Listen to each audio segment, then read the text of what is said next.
Good morning, everyone. Can you listen me?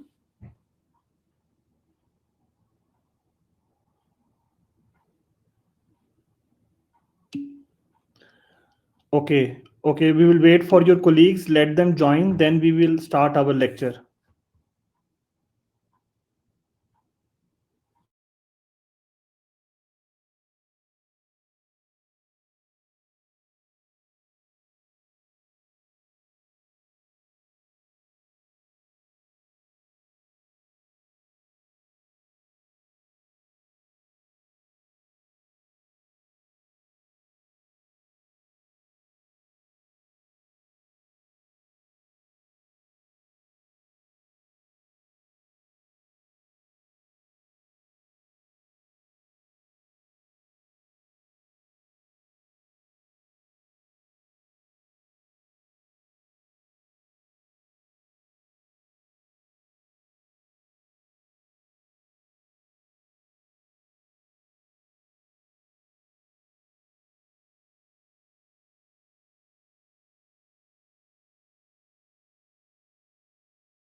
Good morning, everyone. So today our lecture is Metal Ceramic Restorations Part 1. So basically this is a theoretical lecture, the knowledge about the material. So we will discuss the material metal ceramic restoration. So first of all, these are the terminologies that metal ceramic crown is also called Ceramco crown. It is also called porcelain veneer crown because porcelain is a ceramic material. It is also called porcelain veneer crown (PVC). It is also called porcelain fused to gold (PFG crown), and it is also called porcelain fused to metal (PFM crown). So the metal ceramic is more precise term scientifically. So these are the terminologies we are using for this metal ceramic crown. We can also call it Ceramco crown, porcelain veneer crown, porcelain fused to gold crown, porcelain fused to metal crown, and but the metal ceramic is more precise term scientifically. So now, what are the layers of metal ceramic crown or metal ceramic restoration? First of all, metal ceramic restoration is composed of metal casting or the coping that fits over the prepared tooth and ceramic that is fused to the coping. So in metal ceramic restoration, the first layer is of metal. Over that metal, we will apply the ceramic material. So we will apply the porcelain, which is a ceramic material. Again, porcelain material having three layers. The first layer is opaque layer, second layer is dentine or body layer, and third layer is the enamel or incisal porcelain. So in metal ceramic restoration, the first layer is of metal. Over that metal, we will apply the ceramic material, which is porcelain. So for porcelain, there are three layers of porcelain: opaque porcelain, dentine or body porcelain, enamel or incisal porcelain. So what is opaque porcelain?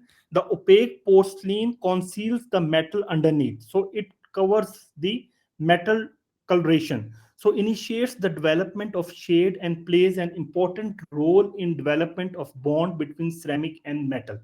So this is the first layer of ceramic, which is called opaque porcelain. So it immediately joins with the metal. Okay, so it plays an important role in the development of bond between the ceramic and the metal. So over that opaque porcelain, the second layer is dentine or body porcelain. So basically, the dentine or body porcelain make up the bulk of restoration.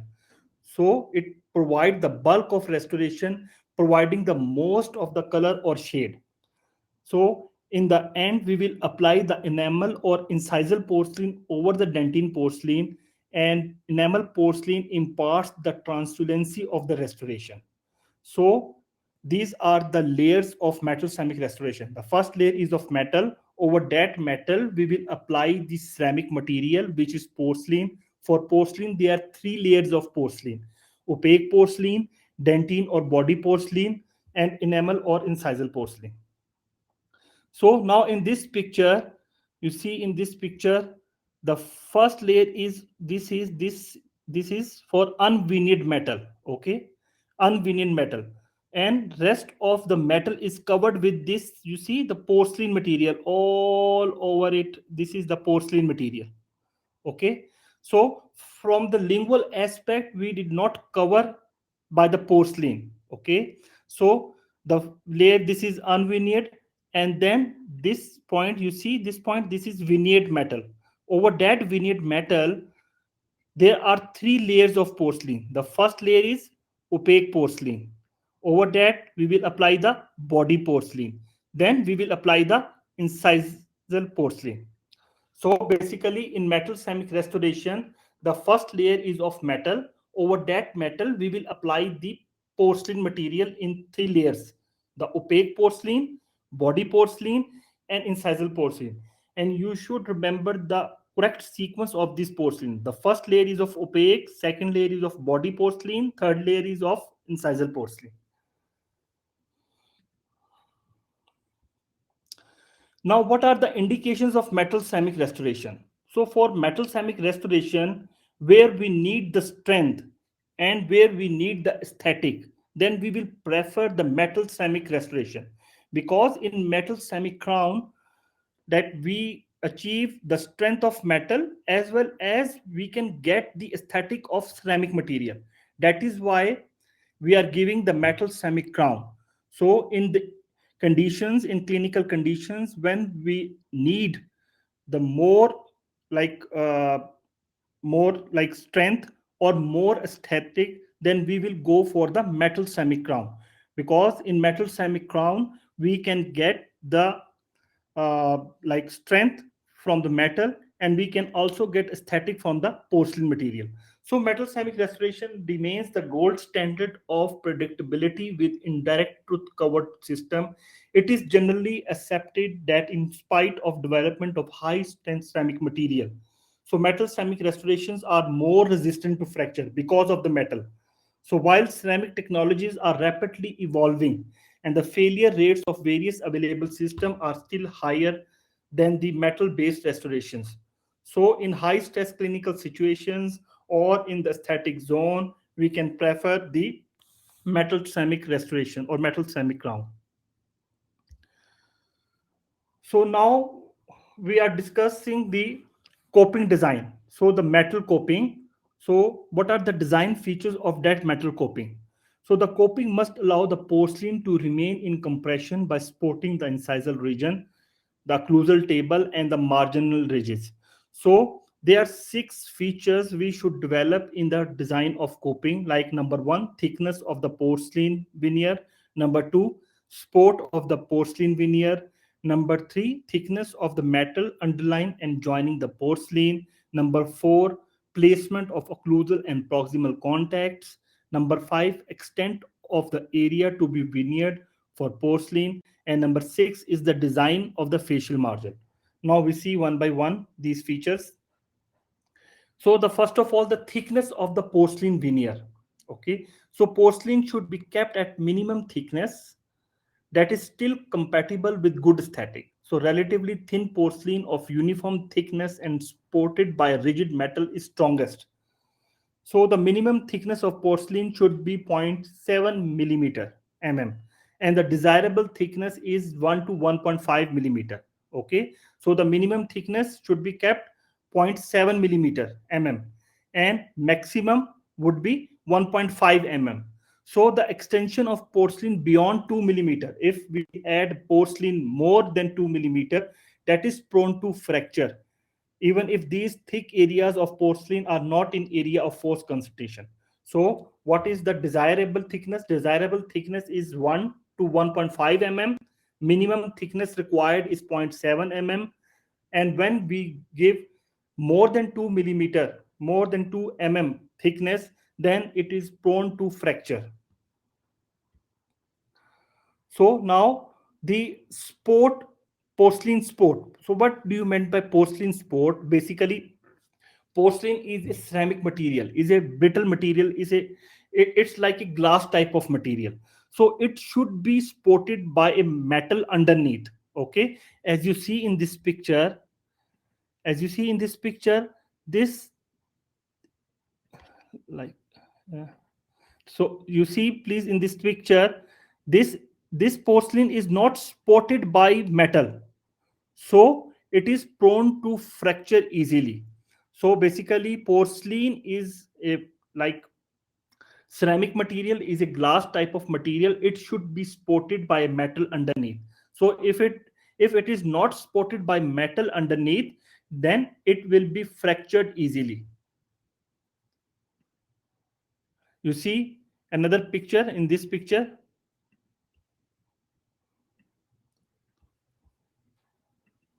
In the picture A, you see this this is the porcelain which is well supported by the metal. This is the metal, so it is supported by the metal.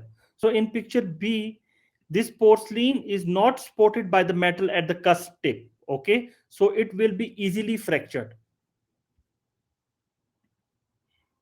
So now the thickness of metal, what should be the thickness of metal?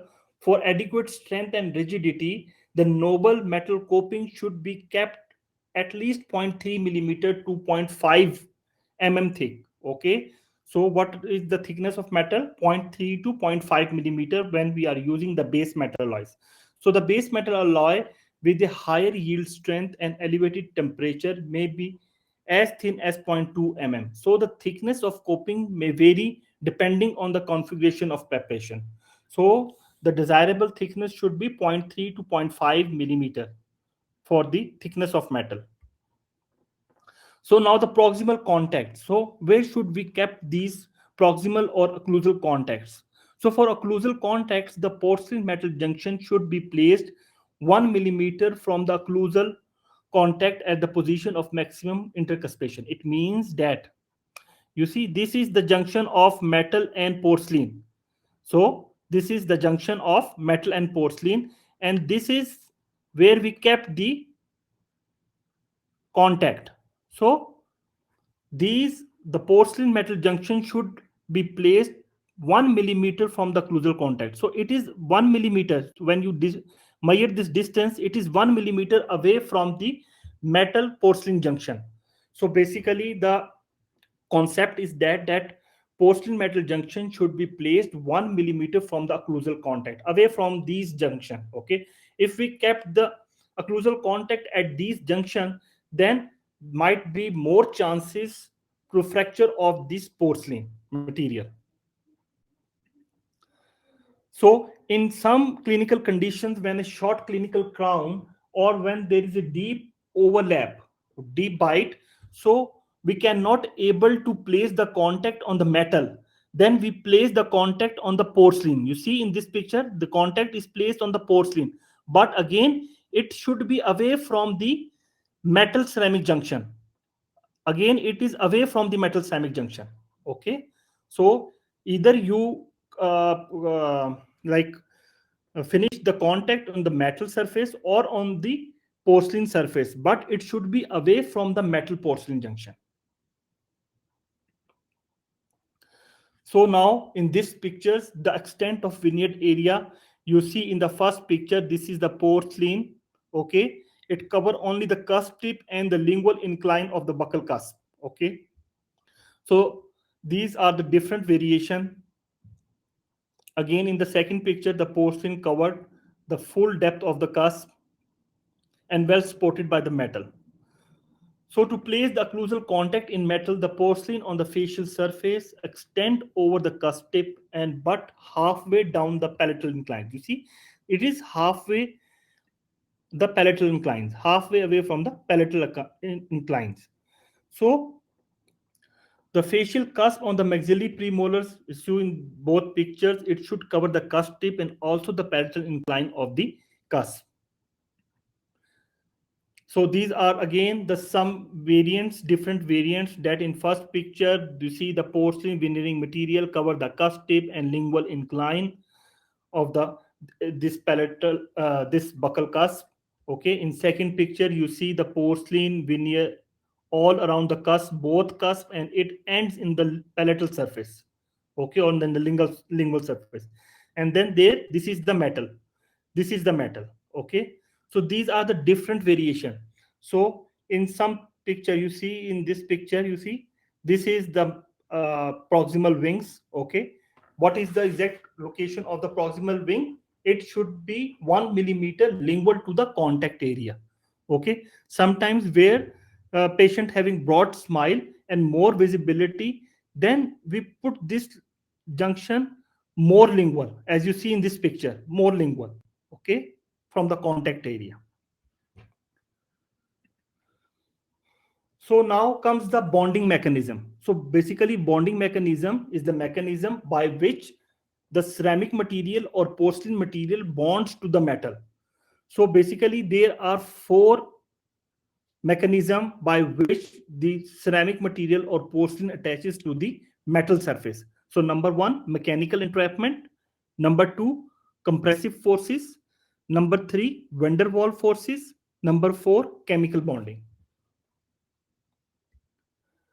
So what is mechanical entrapment?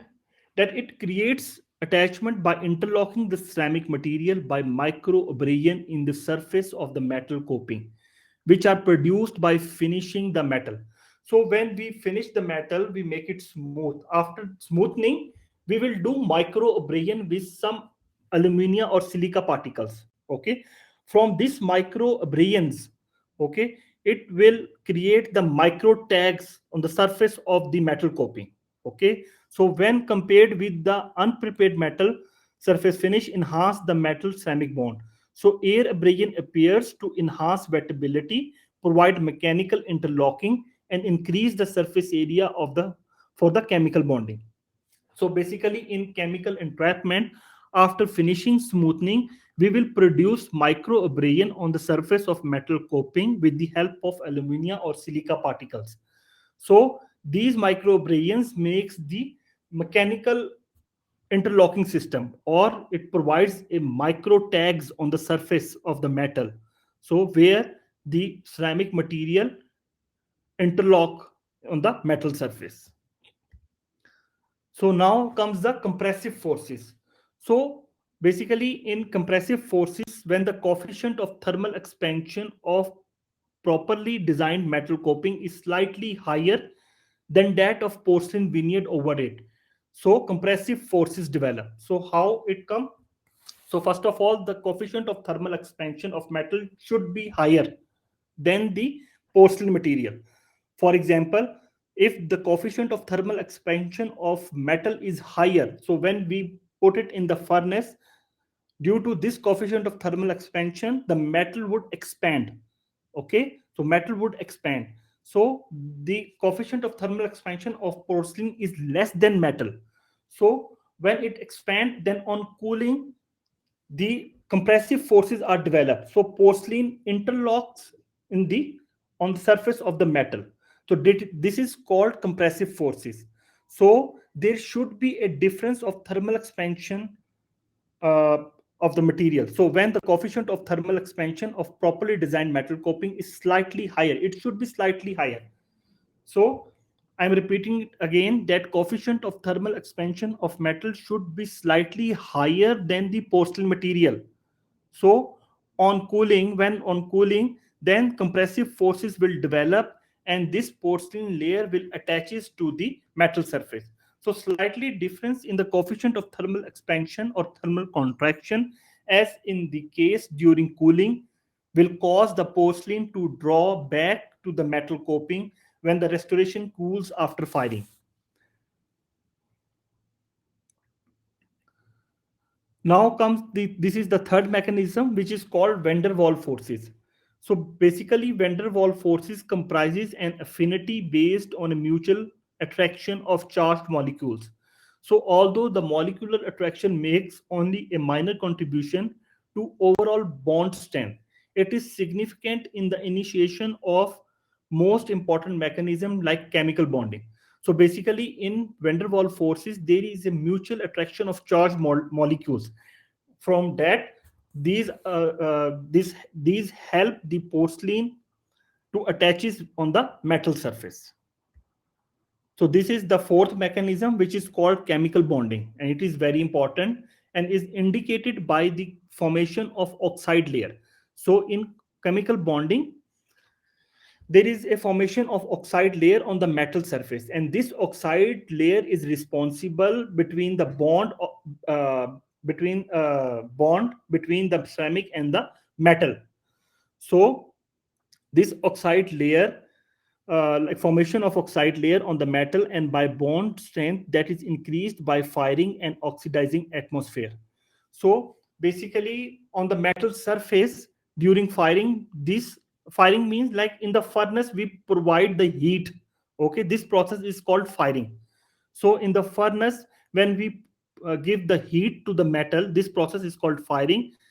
So the oxide layer is formed over the surface of the metal. So this oxide layer is responsible between the chemical bonding between the ceramic and the metal. So when fired in air, the trace elements in gold alloy. So when we are using the gold alloy, the tin, indium, gallium, or iron migrate to the surface and form the oxide layer. Okay, so a gold alloy containing minute amount of tin and iron creates significantly stronger bond with porcelain than a pure gold alloy. So during firing means when we put the metal in the furnace and heat is produced, this is process is called firing. So during firing, the oxide layer is formed on the surface of the metal. So this oxide layer is responsible for the chemical bonding between the ceramic material and the metal. So if when we are using the gold alloy, so it contains tin, indium, gallium. So these elements are responsible for making the oxide layer in the gold alloys. So when we are using the base metal alloys, the chromium is present in the base metal alloys. So this chromium is responsible for making the oxide layer on the surface of the metal.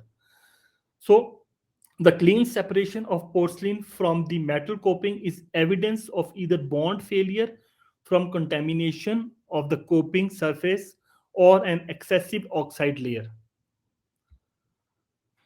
So now these conventional gold alloys have high coefficient of thermal expansion and coefficient porcelain possesses much lower value. So this is also important point, like the coefficient of thermal expansion of metal should be higher than the ceramic material. Okay. So the optimum difference between would be no greater than 1 into 10 to 6 centigrade. Okay, so the coefficient of thermal expansion of porcelain can be increased as much as 7 to 8 into 10 minus 6 centigrade by addition of alkali and such as lithium carbonate. And at the same time, the coefficient of metal can be lowered. So we can increase the coefficient of thermal expansion of the ceramic material and we can lower the coefficient of thermal expansion of the metal by adding of the palladium or platinum. So the melting range of the alloy used in the coping must be 170 centigrade to 280 centigrade or 300 Fahrenheit to 500 Fahrenheit, higher than the fusing temperature of the porcelain applied to it. So it means that the melting range of alloy should be higher than the porcelain material. So because when we join the porcelain material over the metal, we put it into the furnace, and in furnace there is heat.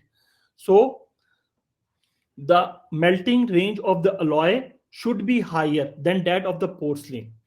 So porcelain must commonly used for this purpose have a fusing temperature of approximately 870 centigrade to 930 centigrade or 16 Fahrenheit to 1700 Fahrenheit, and noble alloys melting range near 1260 centigrade or 2300 Fahrenheit. So you see the melting range of alloy is higher, 23 Fahrenheit, and the melting range of porcelain is only 1700 Fahrenheit.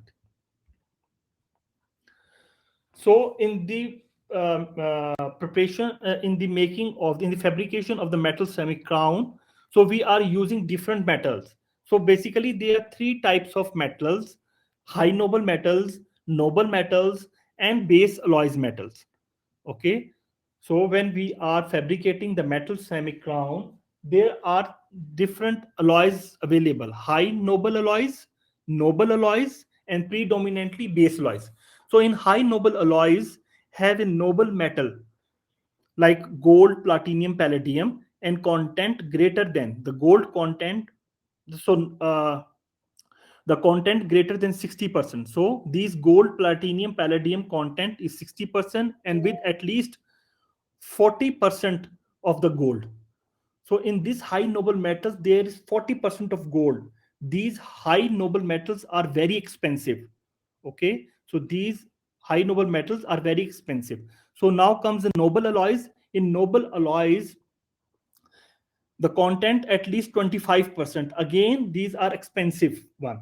Okay, so we are not using the high noble alloys and noble alloys in our daily practices because these are the expensive metals.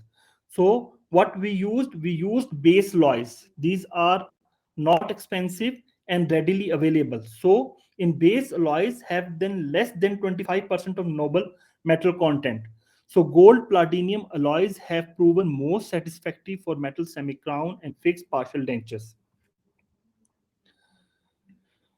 So you see in this uh, graph, like there are three metals: high noble metals, and predominantly base alloys. So in high noble metals, there are again three types: gold, platinum, palladium, gold, palladium, silver, and gold, palladium. Basically, high noble alloys basically are the like palladium based alloys. So these are very expensive, so we are not using these. So in noble metals, again, it is palladium silver or high palladium. So again, it's these are also very expensive, so we are not using high noble alloys or noble alloys. So we are using only in daily practices like base alloys, predominantly base alloys. And again, there are three types of base alloys: nickel chromium beryllium, and cobalt chromium. So now the disadvantages of low gold alloys. So when we are using the low gold alloys, the beryllium is present, so which is added to allows the temperature to control the oxide formation, is a carcinogen. So beryllium present in the base alloy is carcinogen. So these are the disadvantages of some of types of the metal alloys which we are using for fabricating of the metal semi-crown. So contact dermatitis can occur from the nickel containing prosthesis, appear to be risk to some patients. So some patient is allergic to nickel. Okay, so what nickel do? Well, it can cause contact dermatitis. So some patient allergic to nickel. So copper or cobalt in alloy cause dark oxide formation and poor high temperature strength. So originally one of the most common disadvantage of silver containing alloys was potential of porcelain discoloration. So the alloy which having silver containing alloys can cause discoloration of the porcelain, and this most commonly described as greening. So these are the disadvantages. So some metals which contain beryllium. Okay, some metals which contain beryllium is a carcinogen material. So some metals having nickel, so some patients are allergic to the nickel, so it can cause contact dermatitis, skin allergy. So copper or cobalt in the alloy cause dark oxide formation and poor high temperature strength. And in some metal it contains like silver containing alloys, so what can they do? They discolor the porcelain, that is called greening. So these are the disadvantages of the alloy. So thank you very much. You are welcome to ask any question. You are welcome to ask any question regarding this.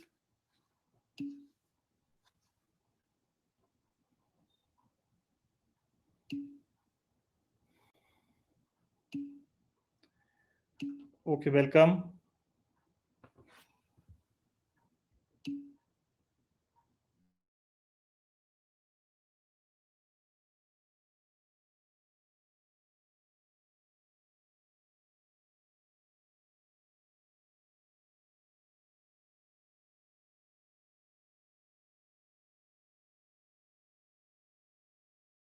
Okay, which numbers?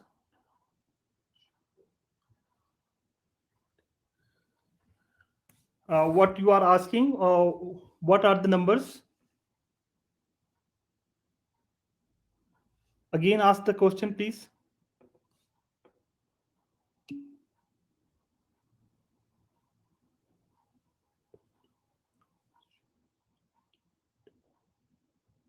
Which numbers? You tell me the slide, previous slide. Which slide you are asking the question? 22. Okay, let me go to 22. Yes, these are the temperature. Okay, so these are the temperature. Basically, the metal used should having higher melting range. So the metal which we are using having melting range about 23 Fahrenheit. Fahrenheit is a temperature. Okay, so Fahrenheit 2300 Fahrenheit or 1260 centigrade temperature. So the ceramic material which we are using having lower temperature as compared to the metal. So here the porcelain which we are using temperature 1700 Fahrenheit and the metal temperature melting temperature is 2300 Fahrenheit.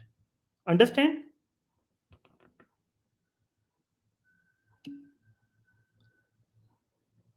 No, no, only remember one temperature. Okay, no need of remember both. Okay,